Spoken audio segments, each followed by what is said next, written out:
Hey guys, Mr. Smith here, and in this video lesson, we're going to be learning some new laws of logarithms.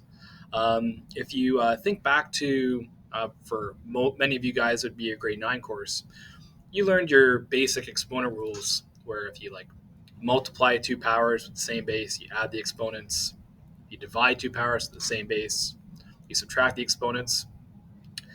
But because logarithms and exponentials are connected, we've explored that connection. There's a relationship there.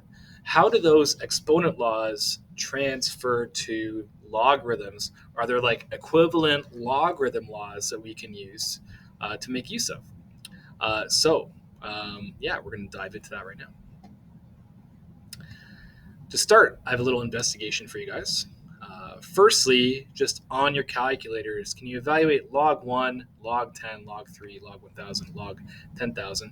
You may not need a calculator for that because we'll be making use of these in a moment. So if you want to pause the video, unpause when you've done that. I'll assume you've given that the old college try.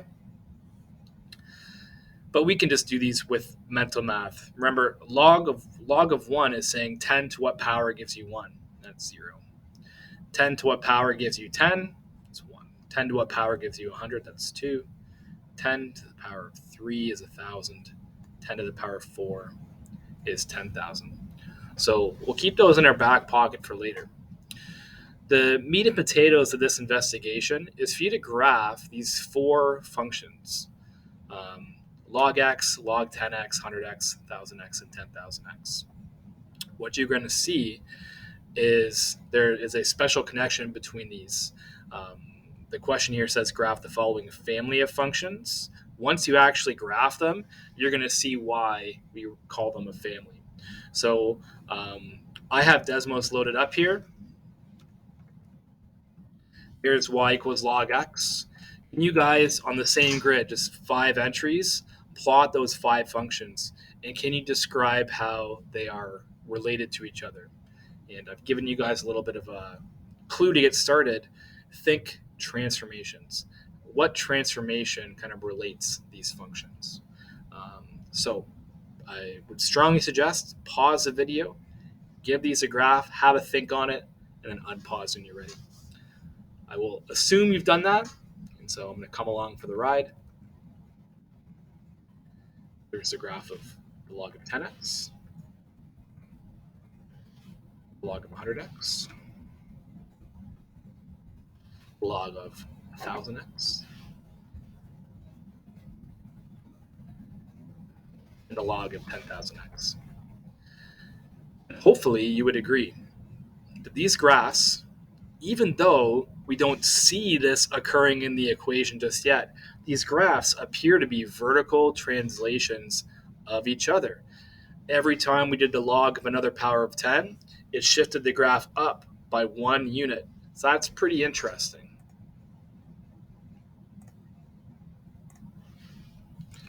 So hopefully what you saw, the graphs were vertical translations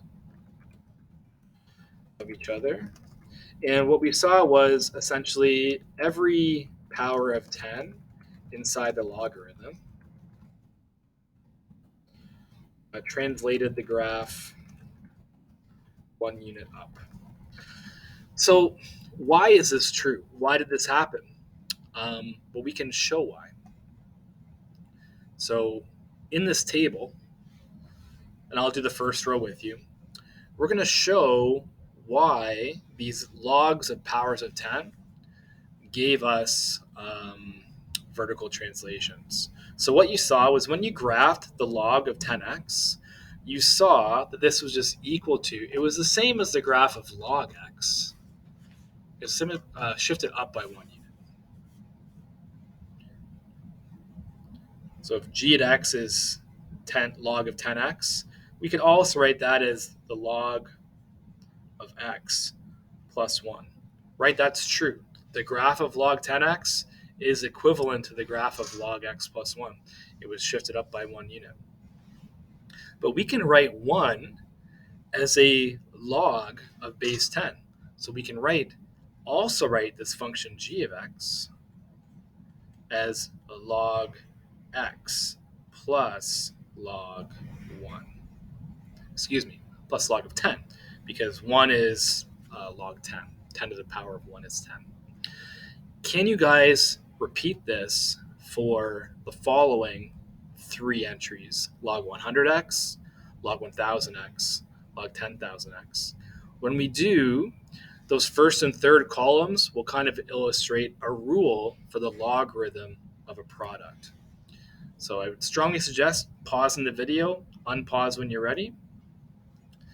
I'll come along for the ride here. H of x, we saw that this graph was 1 unit up from the previous one, or 2 units up from the basic log function. And 2 we can write as a log. It's the log of 100. The log of 100x is the log of x plus the log of 100 for our function I. We saw that this graph was shifted 3 units higher than the basic log function. Well, 3 is equivalent to the log of 1,000. The log of 1,000x is the log of x plus the log of 1,000. Finally, j, we saw that the log of 10,000x is a vertical shift of 4 units above the basic log function. And of course, 4 is the log of 10,000. The log of 10,000x is the log of x plus the log of 10,000. So it appears there's this pattern here where you have the log of a product of 2 things that's being equal to, if you look at the third column, the sum of the logs of those 2 individual things being multiplied. Let's numerically investigate this idea and see if it works for other bases. So let's dive into this one here. Just notice this needs to be shifted down. I'll fix that when I post the lesson sheet. So here we're going to look at different powers of 2. And then in the end, I'm going to have you guys make up something on your own 2 powers of 2 and do this investigation of your own creation. But let's check this out. So if a is 1, what is the log base 2 of 1? So basically it's saying, right, 2 to what power gives you 1, and we know that's equal to 0. If b is 2, so what's the log base 2 of 2? Well, we know that's equal to 1. 2 to the power of 1 is equal to 2. If we add these 2 things together, obviously 0 plus 1 equals 1. And what's the log base 2 of a times b? 1 times 2. This is the log base 2 of 2, which is equal to 1. This idea that the log of a product, a times b, is the sum of the individual logs, it checked out there when a was 1 and b was 2, and our base was 2. It seems like it doesn't just work for base 10. It looks like it works for base 2. We're investigating this numerically. Let's try the next one together, and then maybe you can do a few on your own. If you feel like just going to like the final answer, like that's okay. Log base 2 of 2 is 1. B is 4. The log base 2 of 4, that's equal to 2. 1 plus 2 is equal to 3. Log base 2 of 2 times 4 is equal to log base 2 of 8, which is 3. 2 to the power of 3 is 8. So this rule seems to be checking out. Can you guys repeat the drill with the final middle 2 rows, and then make up 2 completely different powers of 2 or combinations of powers of 2 and see if it works? I would suggest pausing the video and unpausing once you've given that a try. Otherwise, I'm going to come along for the ride here. Log base 2, I'll just erase that. Log base 2 of 4 is equal to 2. Again, log base 2 of 4 equals to 2. 2 plus 2 is equal to 4. And the log base 2 of 4 times 4, that's the log base 2 of 16. 2 to the power of 16 is 4. Worked for that one too. For the remaining guys, I might just pop in the some answers. So when a is 3, the log base 2 of 8 is 3. Log base 2 of 16 is 4. 3 plus 4, obviously 7. And so what do we get when we do log base 2 of 8 times 16? This is equal to the log base 2. Oh, I got to be careful here. 8 times 16, I think, is 128. And 2 to the power of 7 is 128. It checks out. Let's try some other guys. How about if we mix up the order? How about 32 and 2, let's say? The log base 2 of 32 is 5. Log base 32 of 2 is 5. Log base 2 of 2 is 1. 5 plus 1 equals 6. Log base 2 of 32 times 2. It's log base 2 of 64. 2 to the power of 6 is 64. Seems to be checking out. Maybe just just to illustrate, doesn't matter the order. This would just be 1, 5, 1 plus 5 equals 6. And you can see you get the same result because we're just doing 2 times 32 in this case, which is log base 2 of 64, which is 6. And we can see apparently this rule checks out as well when the base is not 2.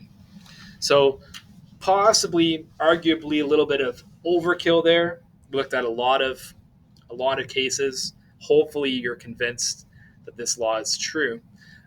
Let's actually formally get down what this law tells us.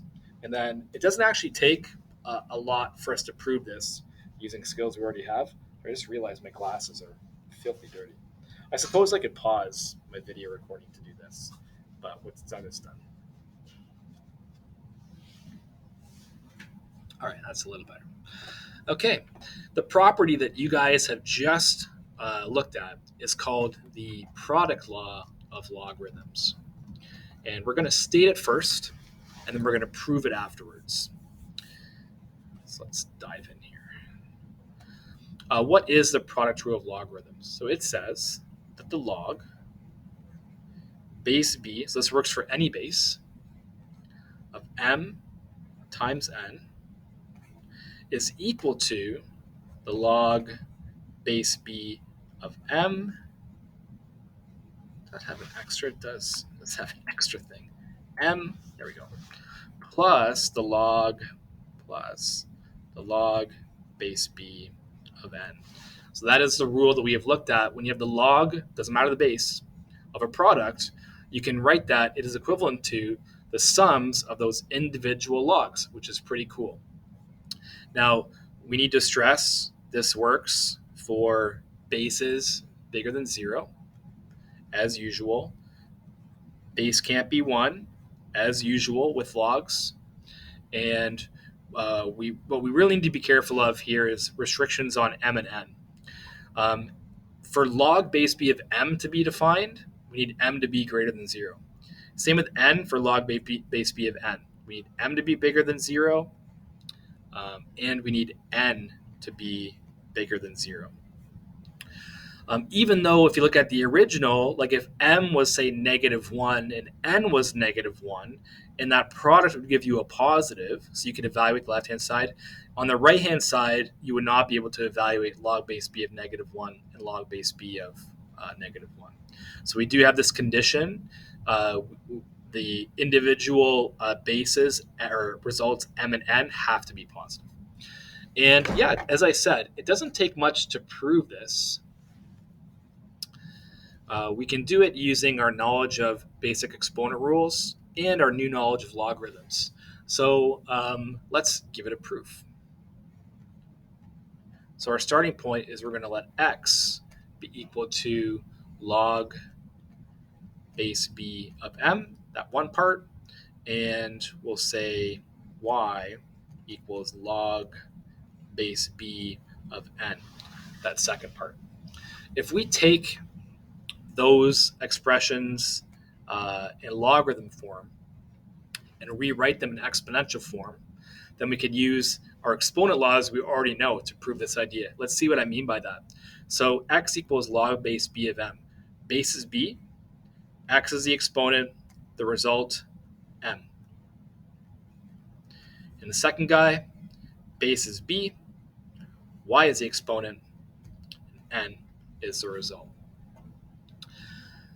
If we look at the product of m times n, this is equal to b to the power of x times b to the power of y.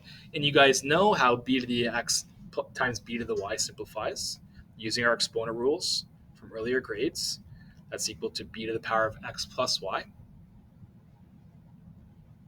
And now that we've applied our exponent rule, now let's work backwards. Let's undo that and write this in a logarithmic form. What this means in logarithmic form is the following. Log, the base is b, the result is m times n,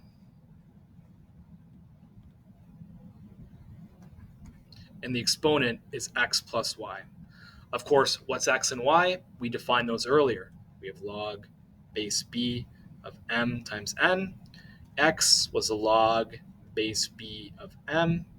Y was the log base b of n. So we used our knowledge of how to rewrite logarithms as exponents. We used the exponent rule for multiplying two powers. This is at this point here, we use the product rule for exponents. All right, sorry guys, just had a office mate in the dungeon just show up. So we were saying at this stage here, we use our power rule for exponents. And that's really the key to this proof.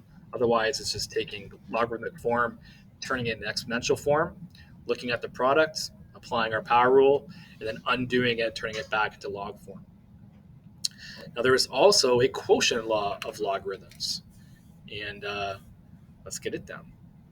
And then I'll have a little talk about it afterwards. Maybe even show you guys why it's true. So the quotient law of logarithms says the following.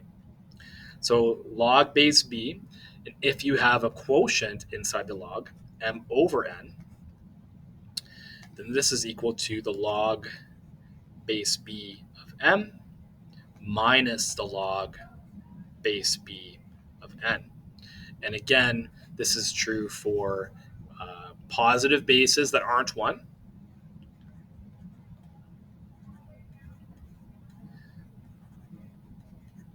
And m and n have to be positive in order for those individual logs to be defined. Now, I have a bit of space up on the right. I'm not requiring you guys to prove this law, but we can actually prove this quotient rule pretty easily by taking m over n and rewriting this as a product. You can rewrite this as m times n to the power of negative 1. When you apply our product rule, which we did just prove, you get log base b of m plus log base b of n to the power of minus 1. But if we use our power law of logarithms, that negative 1, we can multiply out front of the log, and you get log base b of m minus log base b of n. So it's once you've proven the product rule for logarithms, the quotient rule is pretty easy to prove as well, and we just did it. And you can copy it down for interest's sake if you'd like. But moving forward, we'd like to be able to use these rules. They will be helpful at times to solve equations and or simplify expressions. So yeah, let's just do a few exercises doing that. Let's take these sums and products of logarithms and let's write them as a single logarithm by using our rule. So let's look at part A and part B. I think I'll do part A just to manage my space, I think I'll do part A up here. You can do whatever you like. Just to manage my space, log base 5 of 6 plus log base 5 of 8 minus log base 5 of 16. All right, so you guys know, and the key with this is all of those bases are the same, 5, 5, and 5, that we can rewrite this using our new rules as the following. Log base 5 of 6 plus log base 5 of 8 would be the log base 5 of 6 times 8. And if we also tack in that we're subtracting the log base 5 of 16, then it would be equivalent to the log base 5 of 6 times 8 divided by 16. This is equal to the log base 5. 6 times 8 is 48. 48 divided by 16 is equal to 3. We've written it as a single logarithm. We could evaluate log 5 of 3, but the purpose here is just to practice these rules. So if you look at part B, there's two ways that you can look at part B. Let's kind of do the smart thing first. So method 1, we can collect like terms, right? So looking at method 1, we've got log base y, and we're subtracting log y. So rewrite this out, log x plus log y plus log 3x minus log y. Like if you can simplify first, I think I might just put in brackets simplify. Like if you can make the expression easier first, then I would do that first. So this is just equal to log x plus log 3x. And now we can apply our rule. This is equal to the log of x times 3x, or the log of 3x squared. Right? Make things simple. Log y minus log y is just equal to 0. Now in this case, because we're dealing with variables, these expressions are only defined for certain values of x and y. For example, looking at log x, if I were to verify these two expressions are equivalent, I need to make sure x is positive because I have log x there. So this is true for x is greater than 0. And in the original expressions, we have some log y's as well. So my y better be greater than or equal to 0 as well. The second method would just be to go right at using our log law. I'll say log. I can squeeze this in. I won't be lazy. Using logarithm laws first. So what's that look like? So I'll rewrite my question. Log x plus log y plus log 3x minus log y. So if you apply your product rule and quotient rule at the same time, you get the log of. So we'll have x times y times 3x all over y, because we're subtracting log y. We divide at the bottom. And if you simplify this, y over y is 1, and you get the log of 3x squared. You get the same thing. Which method you prefer? I'm of the opinion, make things simpler first. Log y minus log y is 0, but you could argue for both that they're kind of roughly the same amount of work. And then you can make your own informed decision depending on the question later on. Okay, so now that we've practiced applying those laws a little bit, let's evaluate some expressions. And full disclosure, we could get out a calculator and evaluate log 8, and we'll do this afterwards. We could evaluate this using our change of base formula. Let's actually see if we can make this into something simpler and then evaluate it afterwards. So I think I'll have enough space just to do like 3 columns here. So log base 8 4 plus log base 8 16. Let's use our new rule, one of our new rules. So the sum of 2 logs, we can write that as the log of the product of 4 and 16. We get log base 8 of 64, which works out nice, right? Because 8 squared is 64. This works out to exactly 2, which is neat because if you look at the original, log 8 of 4, 8 to what power gives you 4? That's not a nice number. And neither is log base 8 of 16. 8 to what power gives you 16? Not really obvious, but the sum of both of those numbers does give you 2.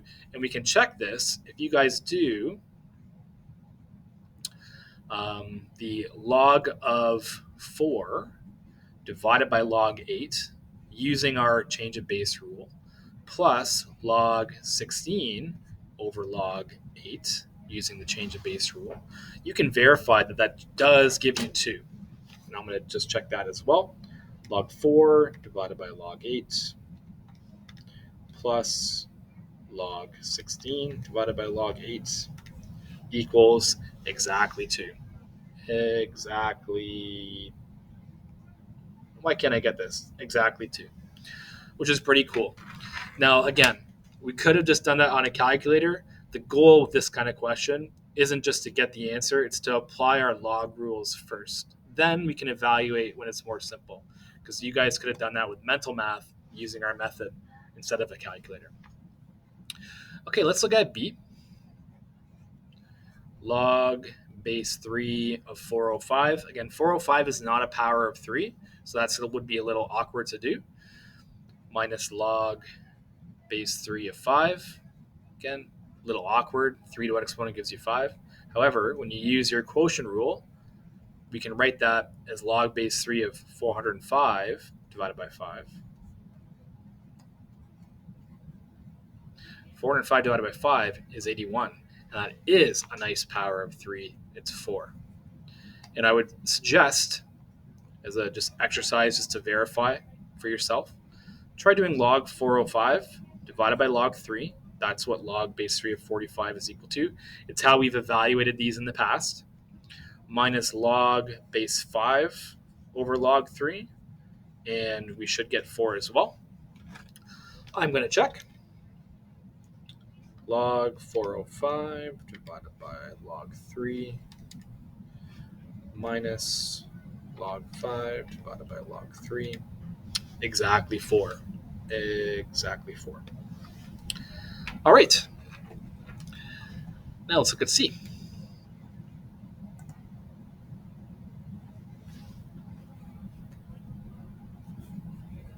Let's get back to the consistent purple.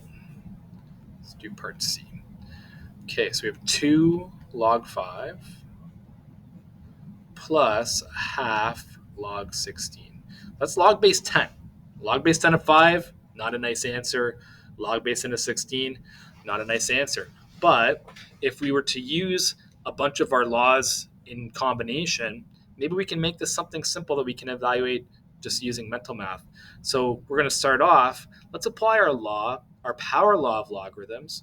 I can write 2 log 5 as the log of of 5 squared.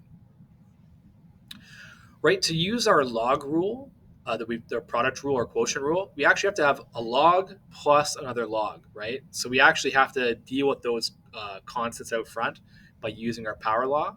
I can write 1/2 log 16 as the log of 16 to the power of a half. And now I can evaluate those two things. This is the log of 25. 16 to the power of a half is, I might just do this in the margins, right? That's equal to the root of 16, right? Which is equal to 4. And maybe you see where this is going now. Now I can use our product rule of logarithms. This is equal to the logarithm of 25 times 4, which is 100. The log of 100, 10 to what power gives you 100, is equal to 2. So it's really cool. That kind of messy expression just winds up being equal to 2. And you can verify that on a calculator if you wish. But again, the purpose of these is not to just get out your calculator and do it. It's to see if you can apply our rules for simplifying logarithms. And then evaluating. Make it something simpler first and then evaluate. All right. onwards and upwards. So another exercise using our rules, we're going to take these expressions and we're going to write them as a sum or a difference of logarithms and write it as simple as possible. So let's dive in with A. So we have the log base 3 of x times y. So you guys should right away see, okay, this is a product of two things. I'm going to use my product rule. This is equal to log base 3 of x plus log base 3 of y. And for these to be defined, x has to be positive and y has to be positive to make sure that everything in this expression is defined. Like you can have a negative x value and a negative y value, and that makes log base 3 of xy defined because xy would be positive, but you need positive values for x and y for our expression to be equal in that second line there. So arguably not too bad. What about log 20? How can you write log 20 as a sum or a difference of two logarithms? Well, I'll show you. And you have lots of options, actually. So log 20. Well, you could think of log 20. One way to think of log 20 is the log of 4 times 5. And so you could write log 20 as the sum of two logs. It's actually equal to the log of 4 plus the log of 5. It's kind of similar to the investigation we did with powers of 2. Another way to do it, maybe squeeze this in here. This would be a cool idea. You could write this as a quotient, as writing this as the log of, let's say, 100. Yeah, that'll be fun. 100 divided by 5, right? 20 is 100 divided by 5. You could write that as the log of 100 minus the log of 5, and the log of 100 is exactly 2. So you could write log 20 also as 2 minus log 5. Both are equivalent, and you're only limited by your imagination here. There's lots of ways to break down 20 as a product or a quotient. So those are two possibilities there. Let's look at C. So we have the log of A, B squared, C. The log of a product of three things. So applying our product rule for logs, this would be log A plus the log of B squared plus the log of C. And just to clean that up a little bit, we have a power inside that second log. We can write this as the log of A plus 2 times the log of B plus the log of C. Now, of course, for this one, for this expression to be defined for everything, we do need A is greater than 0, B greater than 0, C greater than 0. All right, and finally, let's look at our last one. Last one's kind of similar to C. We have the log of U times V divided by the root of W. I might work to the right here to start off this one. Actually, you know what? I got lots of room to go vertically. So this is a combination of a product of two things and a quotient of a third. So we can write this as the log of U plus the log of V minus the log of root W. Now we can clean that last bit up a little bit. This is totally correct, but generally speaking, we would like just to have log U, log V, log W. And the way we'll do that is we'll write W as a power. The root of W is the same as W to the power of a half. And so we can write this as log U plus log V minus a half log W. Of course, for all these things to be defined, U, V, and W have to be positive. Even though different combinations of positives and negatives can make UV over root W positive, these three things individually do need to be positive in order for this last expression to be defined. All right, so we're kind of like just progressing, doing a variety of exercises, kind of maybe increasing the difficulty level. Let's do a few more examples, simplifying some expressions, using our new rules, and also the power law of logarithms. And we'll also focus in a bit more on figuring out for what values of x is it valid to simplify these expressions from one thing to another. So I think I can fit a and b on the front, or on this side here. Let's just give it a go. The log of root x over x squared. So there's actually a couple of options for this one. You can, do I have the space? Let me just think about this.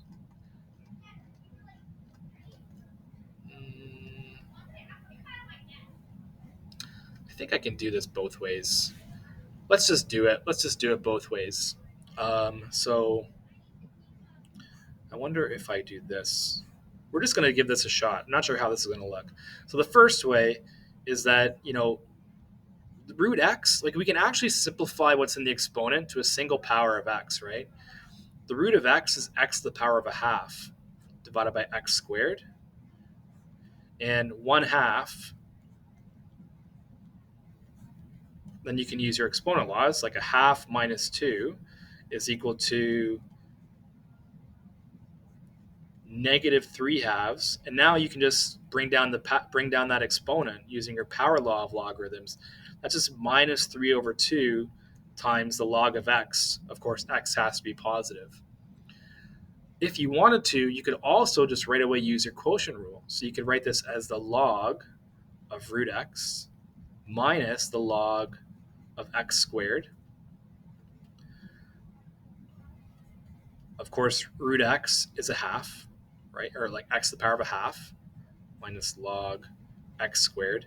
Then you can use your power rule, and you get a half log x minus 2 log x. And then it's just like collecting like terms. 1/2 minus 2, you get the same thing. You get -3/2 log x. In either of those cases, we need to have x being greater than 0 for it to be defined. So kind of like personal preference, how you'd like to do that one. But a couple of options there. B, so we've got some separate logs being added and subtracted. So it looks like we're going to combine them into a single log. So root x to the power of 3 plus the log of x squared minus the log of root x. So common theme is to get these in the logs as a power so that you can use our power rule of logarithms. I might do that first. So the root of x is x to the power of a half. Raised to the power of 3, this first guy we can write as the log of x to the power of 3/2. Our second guy is simplified enough, log x squared. And then we have minus log of x to the power of a half. So there are options here. We can bring down the exponents so that we can have some constant terms of log x and just add them together, add the coefficients together.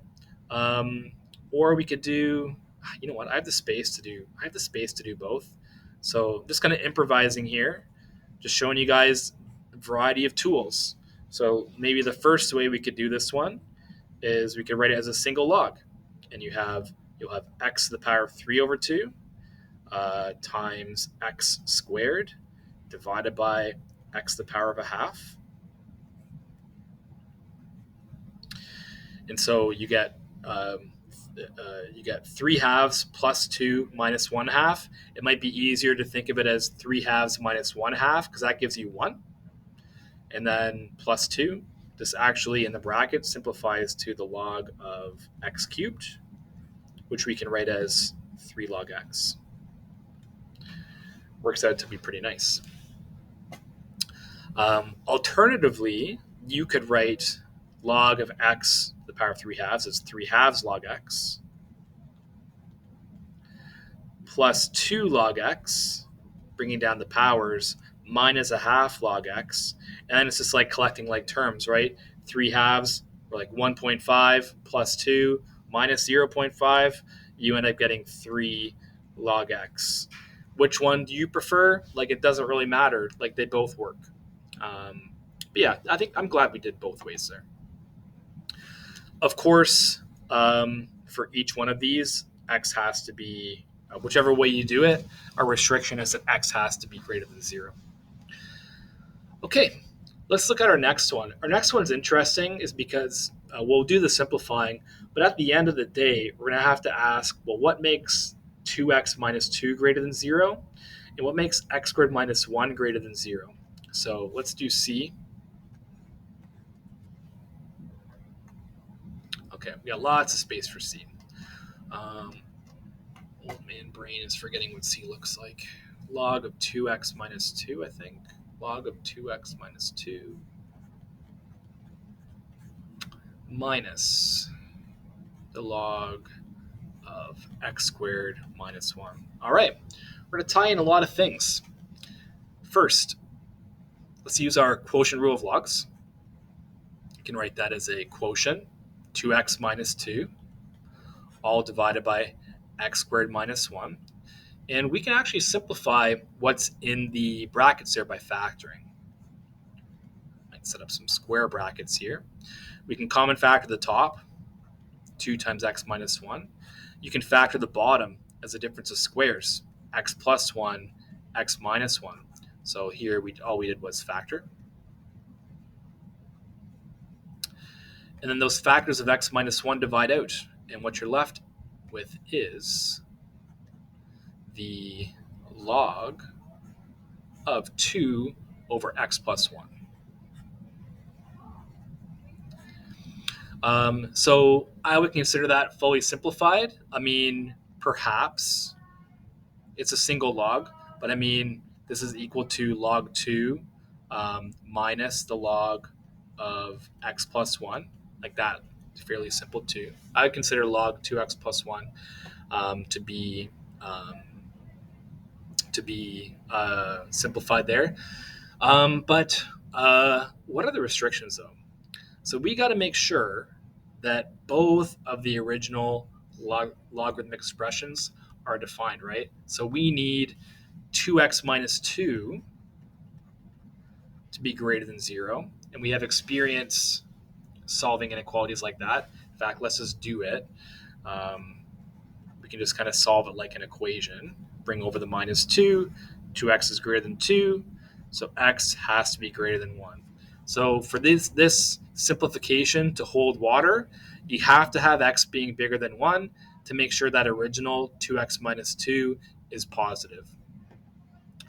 Secondly, we need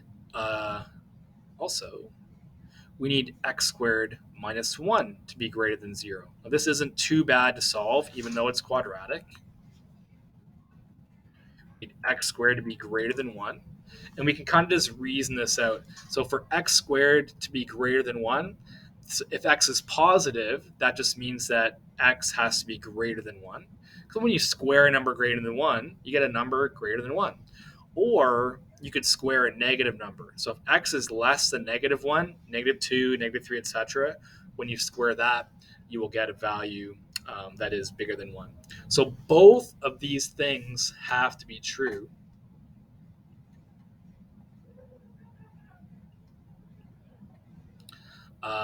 At the same time.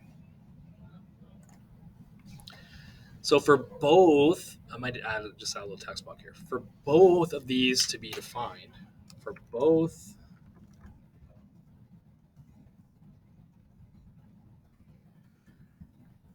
have to have x being greater than 1. X being less than negative 1 is okay for the second restriction, but doesn't make the first one. For both to be true, the overlap of these two things would be x is greater than 1. So the restrictions for part C is simply x has to be greater than 1. All right. And you'll notice too that if x is greater than 1, then 2 divided by x plus 1 is also going to be is going to be positive, and so that actually satisfies that last guy too. Okay, so we did a lot of exercises. We kind of developed, and we showed this product law is true a variety of ways. We looked at visually at some transformations. We did a numerical investigation to see that this product rule holds water. Then we proved it.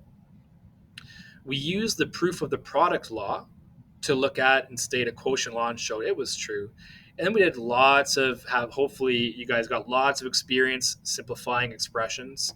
And later on, we will use these to solve equations. So I've given you guys some suggested practice to do.